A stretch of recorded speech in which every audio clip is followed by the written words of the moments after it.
Would you all please join me in Gassho? Sentient beings who encounter the light have the three defilements swept away, and they become soft and gentle in body and mind. They dance with joy, and the good mind arises in them. When those suffering the pain and travail and the three evil courses see this light, they all find respite and are freed of afflictions. Namo Amida Butsu, Namo Amida Butsu, Namo Amida Butsu, Namo Amida Butsu. Good morning, everyone. It's nice to see everybody here on this fine June day, the weekend before the 4th of July. We will be here next Sunday as well. I think some folks might be going away. So today's theme is whole body practice. Whole body practice. So last week, in Sensei's questions, if you were here, some folks asked Sensei how to do bowing, how to do Oshoko, what the recommended, the preferred ways in our tradition of Buddhism. And we showed you with our bodies like how to do that practice. Does anybody remember the specifics? Where we hold our hands chest high, 45-degree angle like this, right? In the Tibetan tradition, people do this. In the Zen tradition, you do it like that, but in our tradition. So he was showing you body practice. And I wanted to talk about that today. And just a preview is, I think, in a lot of spaces, a lot of Buddhist spaces, there's a lot of emphasis placed on our hearts and minds and not as much placed on our bodies, which is a shame because our bodies are also who we are, right, in a way. So in this passage that I read, this is from the Kyogyo Shinsho by Master Shinran, the founder of our tradition. Sentient beings who encounter the light have the three defilements swept away, and they become soft and gentle in body and mind. That passage struck me, right? The light here, of course, is Amida's light, their light, the light of compassion in reality, reaching out to awaken us. When that light reaches us, our defilements of body and mind are swept away. And then the next line, they dance with joy, and the good mind arises with them. This is particularly apropos because we're entering the season of Obon. So for those of you who grew up in this temple or have been here for a while, you know what that means. But for those of you who aren't, Obon is a very important festival in Japanese Buddhism. It comes from a larger Buddhist tradition, but it takes on its own character in Japan. It's widely celebrated in North America. I was actually looking, there's a newspaper, Nichibei, there's a North American, Japanese, American newspaper. There's a bunch of them, you can take them. It's the Obon issue. And if you go to the back, there's like when all the Obons are where. All over California, we're also in there, Seattle's in there, right? Because it is a big season. And it comes partly from this passage, right? Ecstatic dancing and chanting, which is not really a part of the Jodo Shinshu tradition, but it is a part of the Jodo tradition in Japan. In fact, one of the first people who really spread faith in Amida in Japan was named Kuya. And he was a priest and kind of a renegade, and he wandered around in the 10th century in Japan dancing for joy. And he led these dances of nembutsu dancing, right? He's like, I'm so joyful. I have accepted, I've realized the light of Amida, that compassion and wisdom is present in this world, and I'm so happy, and I'm going to dance with joy. After Shinran's time, or about the same time as Shinran, a little later, there was a guy named Ippen Shonin. And he also led dancing nembutsu, and he's well known for this, going around Japan. He even started his own sect, his followers started a sect called the Jishu, which just means the time sect.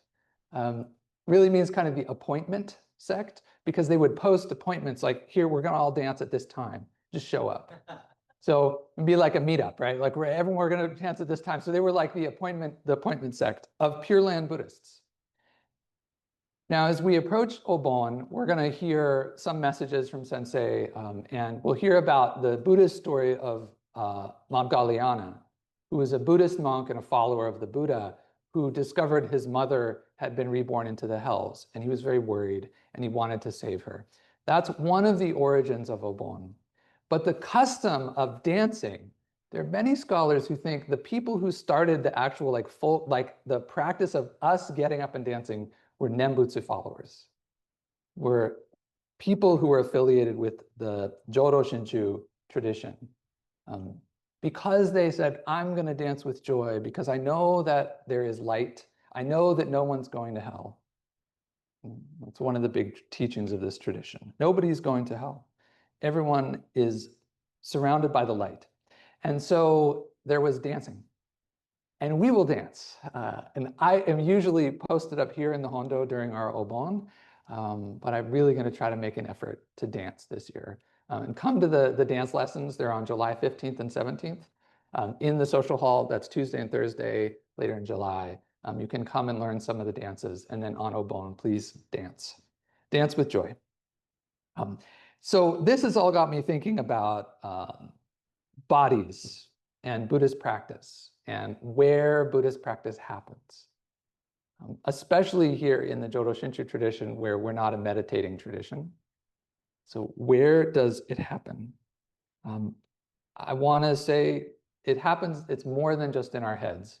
And a reminder that in East Asian traditions, head and heart are the same thing. There's not a difference. If you grew up in the West, you may have this notion of the head and the heart. There's the thinking mind, there's the feeling heart, and they're different and they're opposed. And that's not how Buddhists think about it at all.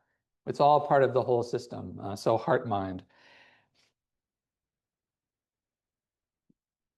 And so that's where practice happens, right? Practice happens for us in being here, in coming to temple, in going up to chant. It's also where our suffering happens. And that's why it's important that our practice, our engagement with Buddhism is body and heart mind. And I'm an academic and I'm prone to getting caught in just my head, right? Thinking about it, I just want it. Maybe if I read some more, I'll get it. I'm still doing that. Like if I read more Jodo Shinshu, then I'll really understand. Reading's helpful, but at some point, that's not what's required. Because the pains and sufferings we feel, right? This is the fundamental issue in Buddhism is the dukkha, the pain and dissatisfaction we feel. It's not just in our heads. It's also in our bodies. Shinran talks about this. One point, he's actually talking about some of the challenges that people who work in difficult professions face in practicing Buddhism. He was specifically talking about hunters and other people who were required in Japanese society, but were kind of looked down on because of the work they did, right? And there are many people in our world today who are looked down on because of the work they do or considered less valuable. And he wanted to talk to them. And in a discussion about that, he talked about our blind passions, right? So we hear this expression a lot in Jodo Shinshu, the foolish being, right? We hear this a lot, the bonbu. And bonbu are bonbu because they have the bon no. It's a different bone in Chinese, in kanji. But the bon no are blind passions. There are greed, our anger, our hatreds, our willful delusions, and our ignorance. But they're not just mental attitudes. Here's what Shinran says. Blind passions refers to pains which torment the body and afflictions which distress the heart and mind. The bonno, the blind passions refers to pains which torment the body and afflictions which distress the heart and mind. So what is distressing you? What is hurting you? What is hurting me in my body, in my heart, my mind? This is the point of Buddhism, is to be aware, to know this, to realize it. Life is hard. It's hard because of what's happening outside of us. It's hard what's happening inside of us, our hearts. We want things to be different in ourselves, in others, and they aren't. And that's the disconnect, and that's the source of dissatisfaction in Buddhism. And these things, though, they aren't just in our mind, right? If we are suffering in our bodies, right? Our bodies aren't the way we want them to be. Perhaps we're in pain or chronic pain. Right? I'm fortunate I don't have any chronic pains yet. I'm 50. But I know there are some folks here who do, right? And so that's part of what Buddhism is about. It's not just about your mind. And this is important because it's how we think about who we are in Buddhism. In the Myokyo this month, Sensei answered some of the questions that he also answered here in Temple. And one was, he was talking about no soul, right? He said, in Buddhism, we don't believe in souls. If you're just joining us, FYI, we don't believe in souls in Buddhism because we don't believe that there's an essential, permanent, really real self. We do think that people matter a lot, right? I wouldn't be here if I didn't think that this community mattered and that the individuals of you in the community mattered. But in Buddhism, we teach the self is contingent, right? It is a result of things that have happened and it's changing. And it will change. In Buddhism, one way that in the classical Buddhist tradition that the self is talked about is in terms of the 5 skandhas.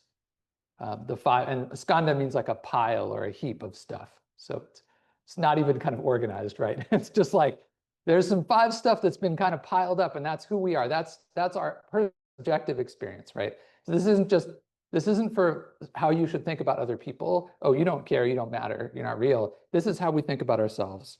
And the 5 skandhas are our physical form. That's the first one. Our feelings of like and dislike. That's the second one. Right? There's a function in ourselves, according to Buddhism, called Vedana, and its job is to assess any experience we have and say, I like it, I don't like it, I don't care.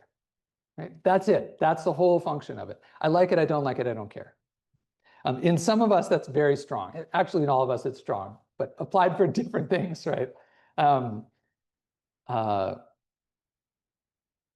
Like I like music, and I enjoy listening to music I like. But when music I don't like comes on, like it doesn't cause me physical pain. Like my Vedana is not really strong about music. But my wife, like if Phil Collins comes on the radio, it doesn't even go to her brain. She like slams the car radio off. Phil Collins, I don't know. Yeah, Jack's saying, why Phil Collins? I also don't know, but this is our marriage, so I don't listen to Phil Collins. Right? So that's our Vedana. So that's a function of all of us. Like I like it, I don't like it, I don't care. And this is for anything, right? I like the current political situation. I don't like the political situation. I don't care, right? How strong is it in you? Right? I like peppermint. I don't like peppermint. I don't care. I don't really care. I have strong feelings about the political situation. So form, feeling, perceptions, which is not just what we perceive, like seeing and hearing, not just the base experience, but also our labeling of that experience, right? You hear a bird and then you say, I hear a bird, right? That's a bird, right? That's perception.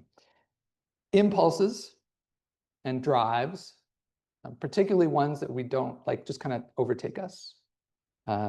And our sense consciousness, which is, weirdly, this comes last in the list, but this is your just basic experience of your senses. So the 5 skandhas, that's all we are according to Buddhism. We're a physical form that has likes and dislikes. It perceives and labels things. It has impulses to act, and it has consciousness. And none of these is more important than the other.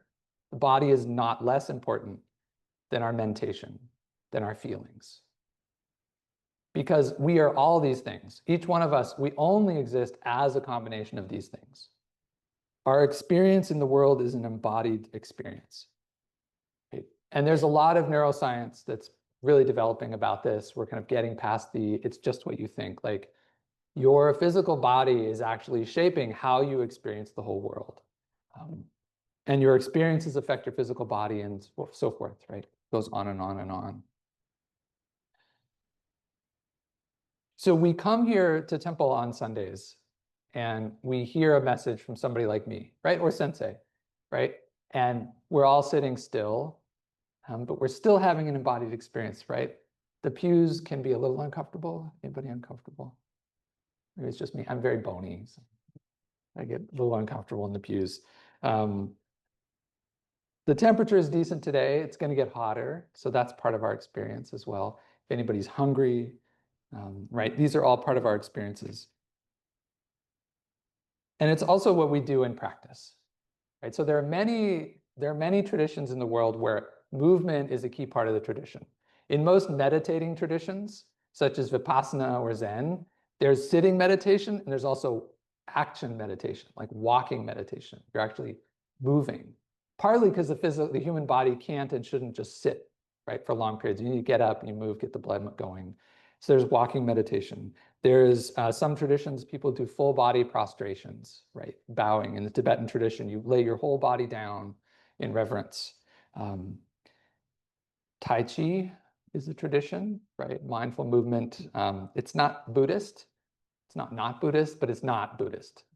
So if you're like, I practice Buddhism, I do Tai Chi, it comes in a completely separate tradition in China. And yoga as well, and the many different traditions of yoga, right? And Kara is here today, temple member and esteemed yoga teacher here.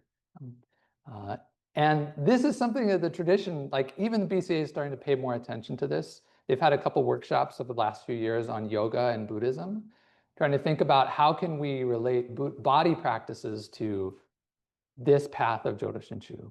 And one of the teachers is going to be up at White River in the first week of September. So I'm hoping to be there. Like, I'm just curious, like, what does that look like? Because most yoga that's taught in the West today comes out of Hindu traditions, and it doesn't have such a strong Buddhist flavor, but we're cousins, I guess, like Buddhism and yogic traditions. Well, it's way more complicated than that. It's way more complicated. Maybe we'll ask Kara to explain at some point. But the key thing here I'm trying to reach is that, right, practice is body practice. Right, so it's good to come here and listen. It's good to read. And this is also me telling myself, it's good to come and sit, and it's good to listen, good to read, good to watch videos. But we are also engaging in other practices when we're here. We stand up to chant Vandana Tisaran. We chant the longer stuff while seated. I honestly don't know why. I think the longer one is just longer, so we stay seated for that. We stand to sing. Following not a Japanese tradition, but following the tradition in Western churches. I'm pretty sure that's where it came from, but probably, yeah. I'm looking at Donna, just you know way more than I do about that entire part of our practice, right? We also have the physical practice. I reminded you right at the beginning of bowing our heads, of offering incense, of the scent of incense. When we chant, we are doing something, right? We're actually chanting with our perceptions. Sometimes, I think Thich Nhat Hanh said this, other Buddhist teachers have said this, you don't chant with your mouth, you chant with your ears. Just like I think jazz musicians don't play with their instruments, they play with their ears, right? And we chant with our ears, we listen to what's happening around, we harmonize, we try to meet the same pitch. So we're engaging in a practice, our diaphragms are moving, we're controlling our breath in unusual ways. We're making sounds that we don't normally make, right? So there's a body involved. When we engage in Obon, we dance. And people probably aren't thinking about nembutsu when you're dancing and jumping for joy, but if it comes up this year, if you're like, this is also Buddhism, because it is.